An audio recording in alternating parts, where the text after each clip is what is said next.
What is this one sexual fact everyone would benefit knowing? Sometimes a dude just can't bust a nut. It's not his partner's fault. It just happens.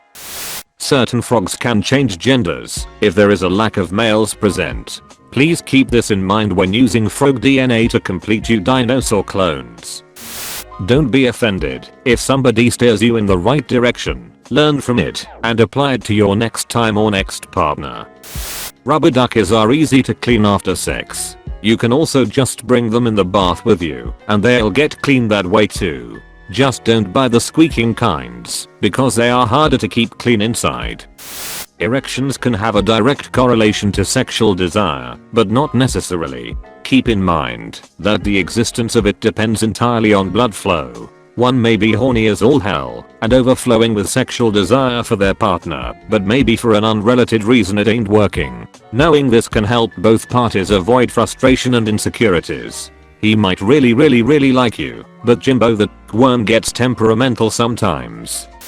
Peeing and cleaning up after sex are both really important. It really does help you and your partner avoid UTIs, and cleaning up with a quick rinse leave you feeling and smelling a little more refreshed.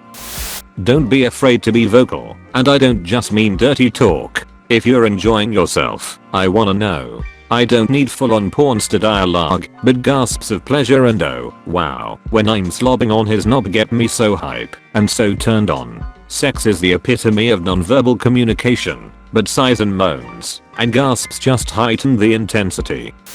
If you're doing something and your partner starts saying yes, or right there, or basically anything encouraging, it means keep doing exactly what you're doing at exactly the same pace you're doing it until the encouragement stops/subsides or they come.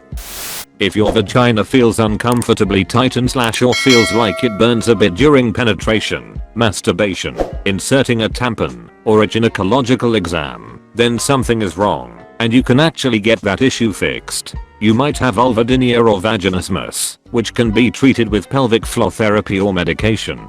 Pain can happen because of stress or lack of lube or just bad luck, but if it's reoccurring, get that checked out. Too many women are told to suffer instead of just getting the medical treatment they deserve. It took me too long to realize that my pain was not normal, and when I told my doctor that I had consistently painful sex, she brushed me off and told me nothing was wrong with me. It wasn't noteworthy that I was in pain and nothing needed to be addressed. I had to argue with her and insist on a referral. Luckily the next doctor I talked to was actually helpful, and 90% of the pain is gone now with treatment. Wash your hands before sex, especially if you are going to finger your woman. A lot of times because of spontaneous sex us men and even women don't think about all the germs we are putting in a very sensitive and potentially problematic area. Whenever I would start seeing a new person I always made it a point to explain that in my mind the first few 1 to 5 times we have sex are like meet and greet practice sessions. For one thing, there is no way to know what a person likes from you the first time you have sex, and they don't know how you operate either. So it takes a lot of the pressure of performance off the table. It should be an exploration of each other's desires and preferences. Expecting sex to be T-bomb the first time is silly. It's a journey. Have fun with it. I guess it's not a fact, but it's helped me and many of my partners. Shower sex is not that good. Water is a terrible lubricant. One person is going to be cold. It's usually uncomfortable and cramped. It's really easy to slip and hurt yourself. Instead just have sex before and shower together afterwards. All these comments talking about how sometimes guys can't get it up and it's okay, but forget to mention that girls can have the same problem. It's okay if it doesn't always get as wet as it used to. It doesn't mean you're broken.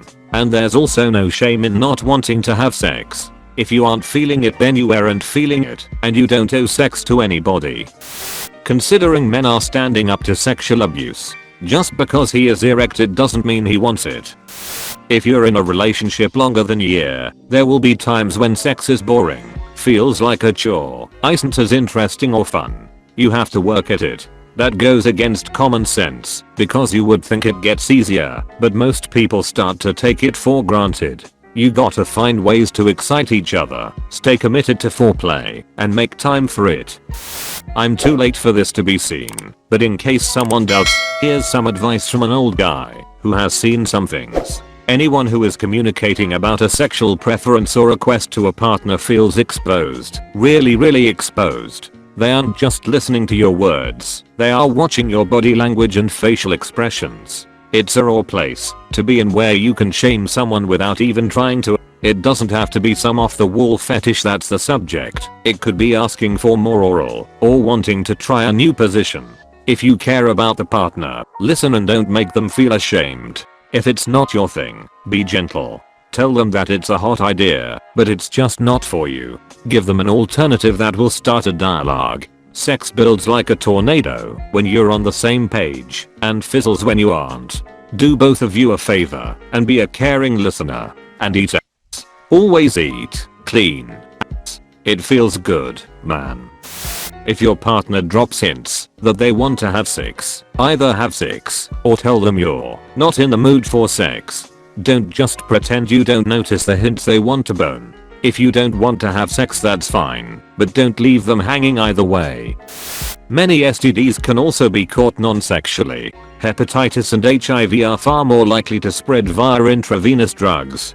Girls, male sexual pleasure doesn't end the second he starts coming. The next 20 seconds are actually when you can give him the very best pleasure, so keep f***ing him. Guys, trim your nails before pleasing a woman, unless she wants to be cut and scratched. There is now a vaccine for HPV. Get it as soon as possible, as HPV is usually asymptomatic until it causes cancer. Having stamina is not necessary or always wanted. Some women get sore after a short period of time and the experience is no longer enjoyable for them. On the flip side, extended foreplay can be used so that your partner can climax during intercourse. Knowledge is power. Educate yourself on your preferred sex's anatomical features and you'll learn about every part that can make them feel good. And on that account, since sex is such an important part of adult life and relationships, invest hours into that, not minutes. Also, Francis Bacon. Everybody is different. Doesn't matter that you love it, that your ex loved it, that you hated it, that your ex hated it. Doesn't matter if the last 5, 10, 100 partners you had loved or hated something. Every single person has different sexual needs and desires. You need to pay attention to your partner's nonverbal cues and be able to communicate about your own desires and ask for feedback about this.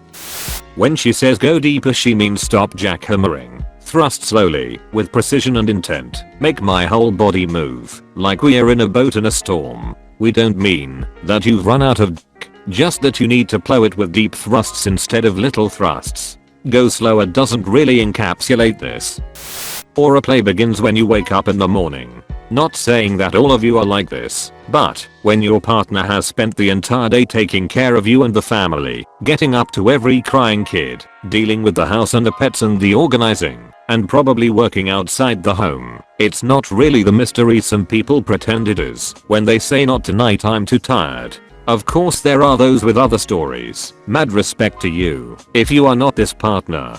But to those who are, listen instead of being ready with your well-worn excuses of why your job is more tiring, you need more sleep than them, or they're too fastidious and the dishes could wait till tomorrow. Life is a shared burden or a dumped responsibility. Pick one and roll with the consequences of your choices. When she or he says don't stop, don't stop. Don't go faster. Don't go slower. Don't stop. Keep doing exactly what you're doing, how you're doing it. For the love of all that is good in this world. Don't stop. Don't stop. Drink a lot of water and eat a banana before 6. It'll help prevent cramps.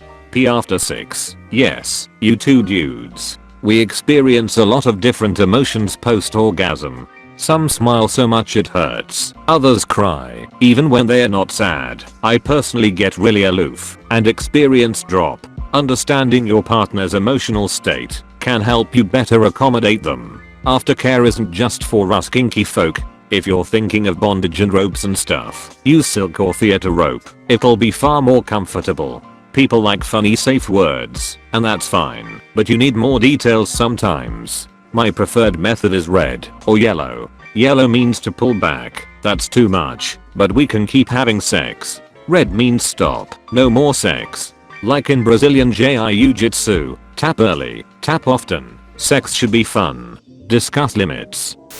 Make sure to subscribe to our channel and hit the notification bell. Let us know your thoughts on this topic. See you soon.